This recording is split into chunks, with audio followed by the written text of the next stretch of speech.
그 플립 러닝이라는 컨셉을 배웠을 때 이게 굉장히 좀 잘 들어맞겠다라는 확신이 들었습니다. 그래서 이 수업의 구성을 보면 첫 2주차 때는 이제 파운데이셔널 위기라고 해서 이 수업의 어떤 뼈대가 될 만한 것들은 기본적인 개념이나 어떤 프레임워크를 이제 학생들에게 어떤 강의를 통해서 가르치게 되고, 이 2주가 굉장히 중요한 게, 그러면서 이제 아이스 브레이킹이 되게 중요하거든. 학생들 간에 이제 조 활동이 굉장히 중심이 될 거기 때문에 플립 러닝에 있어서는. 그래서 아이들이 서로 어색하지 않고 좀 편안한 상태에서 좀 거의 되게 플레이풀한 모드에서 학습을 할 수 있게 그거를 이제 그런 분위기를 만들어야겠다라는 게 중요하다고 싶어가지고 거기에 주안점을 뒀고, 이 첫 2주가 지나고 나서는 이제 플랫폼의 어떤 걸 디자인을 하고 그거를 운영하는 데 있어서의 어떤 고려될 사항들이 여러 개가 있거든요. 그 요소별로 그 각 요소를 모듈화를 했습니다. 그러니까 그 주 요소가 되는 한 놈을 잡아서 이제 어떤 학생 주도의 문제 해결형 이제 방식으로 이제 수업을 진행을 하게 되는데, 어떤 나선형 구조의 배움이 일어나는 거거든요. 그래서 그 각 모듈마다 이제 그 사전 제작된 영상을 통해서 학생들이 이제 강의를 받게 되고, 그거는 이제 꽤 자유롭게 교실에서 만나지 않고 본인이 이제 정해놓은 그 데드라인 내에서만 학생들이 이렇게 자유롭게 몇 번이라도 재반복해서 들으면 되고. 저는 우선 온라인으로 먼저 이론 수업을 듣고, 그 다음 오프라인에서는 그 이론 수업을 적용하고 디베이팅하는 방식을 통해서 오프라인 수업에 조금 더 집중하게 된 것 같습니다. 제가 원하는 시간대에 원하는 장소에서 이론을 공부한 다음에 친구들과 같이 그 이론을 적용하고 토론하면서 조금 더 집중력이 높아지고 더 수업에 흥미를 느끼게 된 것 같습니다. 저희가 이제 두 번째 만났을 때는 이제 강의에 넘어가서 이제 탐구의 단계로 넘어갑니다. 그래서 이 탐구라는 거는 그 배운 것을 바탕으로 수업 시간 내에 저희가 전체적인 어떤 디스커션, 토론을 할 수도 있고요. 아니면은 조 활동을 하게 되는데 학생들이 조 활동을 통해서 각자가 한 학기 동안 내내 탐구를 해야 되는 어떤 케이스, 사례가 되는 플랫폼이 있습니다. 그것들이 그 해당 그 모듈의 주 요소, 그 주 내용과 연관지어서 해당 케이스 플랫폼이 어떻게 다루고 있는지를 이들이 이제 협업을 통해서 탐구를 하게 되는 것이고요. 그리고 또 이제 수업 중간에 모르는 내용이나 관련 내용을 조사할 때도 추가 자료 조사를 할 수 있어서 좋았어요. 강연을 통해 학습한 내용과 탐구 학습을 통해서 얻게 된, 그러니까 교실에서 다루지 않았던 사례를 통해서 덤으로 얻게 된 것까지를 다 버무려서 자기들의 이제 진행하고 있는 프로젝트 다 녹여내야 되는 것이거든요. 그래서 그때는 또 다른 이제 형태의 조 활동을 하게 되는데, 앞서 말씀드린 그 사례 연구에서의 조 활동의 조원들이랑 그룹 프로젝트 내에서의 팀원들은 다릅니다. 이 학생들이 50명 수업 중에서 최대 10명까지는 조 활동을 통해서 교류를 하게 되고 그런 이제 경험을 하게 된다는 거죠. 그래서 이제 가장 중요한 기말 프로젝트 관련 그 조 활동에서는 그 모듈에 이제 그동안 배웠던 것들 다 녹여내서 오늘 수업 시간에 이제 뵌 것처럼 학생들이 제가 주어진 주제를 가지고 이제 토론도 하고 분석도 해가면서 프로젝트를 진행하게 됩니다. 근데 거기서 나오는 또 work in progress의 제출물이 있거든요. 그것들을 제가 봐서 이제 피드백을 주게 되는데, 그래서 오늘 제가 돌아다니면서 각 조마다 방문을 하면서 학생들한테 피드백도 주고 질문도 받고 대답을 했던 것이 지난번 모듈에서 나왔던 산출물을 바탕으로 해서 제가 피드백을 주는 거였습니다.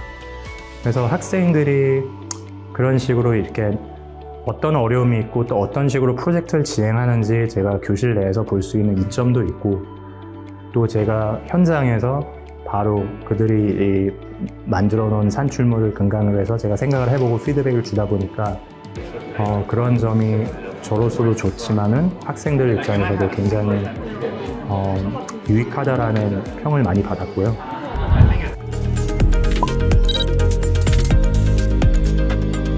제가 플립 러닝을 도입을 하면서 어떤 그 배움의 효과도 되게 커졌다고 생각을 하고 어떤 질적인 측면에서도 학생들의 산출물의 질이 굉장히 올라갔고 또 자연스럽게 이런 그룹 활동을 진행하게 됨에 따라 어차피 강연은 사전 제작 영상을 통해서 하게 되고 학생들이 이 교실에 와서는 떠들하고 있는 겁니다.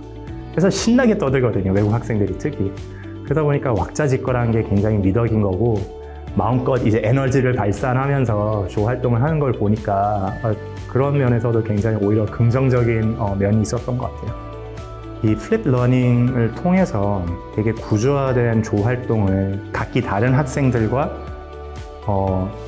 어떤 협업을 하게 되고 그 중에 절반은 성대 학생들이고 절반은 외국 학생들이고 그러다 보니까 이질적인 그룹 내에서도 상대적으로 친밀감을 느낄 수 있는 또 학생들도 찾을 수가 있고 그리고 이건 조 활동이 굉장히 모듈별로 계속 지속이 되기 때문에 이 학생들이 결국은 어색함은 사라지고 굉장히 자연스럽게 협업을 하는 과정을 제가 보게 됩니다. 그리고 학생들도 말로는 그냥 영어로만 수업을 했다고 해서 그게 충분한 어떤 국제가 이루어지는 어떤 수업이라고 볼 수는 없거든요. 실제적으로 다양한 나라에서 온 학생들이랑 어떤 프로젝트를 진행을 하면서 협업도 하고 커뮤니케이션을 함으로써 학생들이 배우는 게 많거든요. 처음에 그 아이스 브레이킹을 위해서 처음으로 이제 조 모임을 할 때 제가 학생들에게 굉장히 다양한 나라에서 온 친구들이 있으니 자기 나라 혹은 자기가 온 그 대륙을 대표할 수 있는 먹거리를 좀 가져와라. 그래서 학생들끼리 가져왔어요. 예를 들어서 캐나다에서 온 친구들 메이플 시럽이 가져오기도 하고 또 뭐 핀란드에서는 또 그네들이 먹는 어떤 굉장히 흥미로운 그 맛을 내는 그 사탕을 가져온다든지 한국 친구들은 또 뭐 뻥튀기를 가져온다는 그런 식으로 해가지고 할 얘기도 생기고 그걸 내게로 그러다 보니까 되게 어색함은 곧 사라지고 애들이 막 웃고 굉장히 분위기가 밝아지더라고요. 그게 좋은 시작이 돼가지고 전혀 막 침묵이 흐르는 조 활동이 아니라 굉장히 활발한 활동이 이루어지는 걸 볼 수가 있었어요.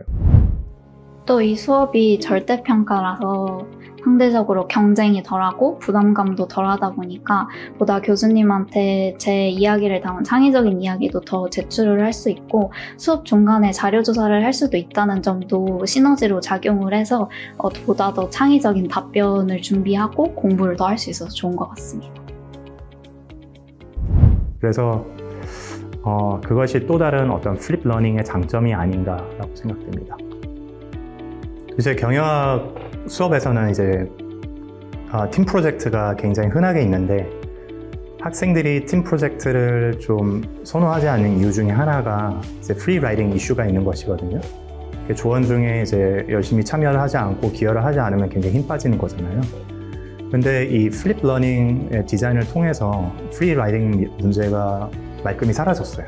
왜냐하면은 이 수업 바깥에서 흔히 이루어지던 그 프로젝트나 팀 활동들이 이제 교실 안으로 가져오다 보니까 이제 학생들이 일단은 수업 시간에 나타나야 되는 것이고 또 교수자인 제가 계속 팀을 방문을 하면서 피드백도 주고 질문도 받고 대답도 해주는 그 과정을 거치다 보니까 본인이 프리라이더가 되어가지고 그런 조 활동에 참여를 하지 않으면은 굉장히 학생 스스로가 부담을 가지게 되는 거거든요. 일단은 그렇게 해서 일단 참여도가 굉장히 올라갔고 프리라이딩 이슈는 전혀 보호가 되지 않았다는 이점이 또 있고요.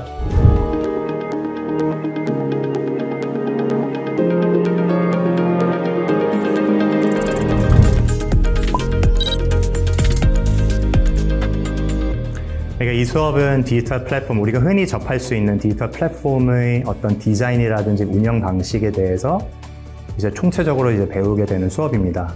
그래서 어떤 비즈니스 마인드를 가진 어떤 의사 결정에 대해서도 배우고, 기술을 어떻게 활용할까, 그리고 거기서 파생되는 데이터를 어떻게 활용을 해서 어떤 난제들을 해결하고 그 다음에 수익까지 낼 수 있을까, 그런 여러 부분을 이제 배우게 되는데, 이 플립 러닝을 통해서 단순히 어떤 수동적으로 강의를 통해서 학습을 하는 것이 아니라 토론을 통해서, 그리고 어떤 사례 연구라고 하는 어떤 탐구적 조 활동을 통해서, 그리고 마지막으로 어떤 창의적인 적용을 할 수 있는 팀 프로젝트를 통해서 이 플랫폼의 전반에 대해서 차근차근 단계별로 배우게 됩니다.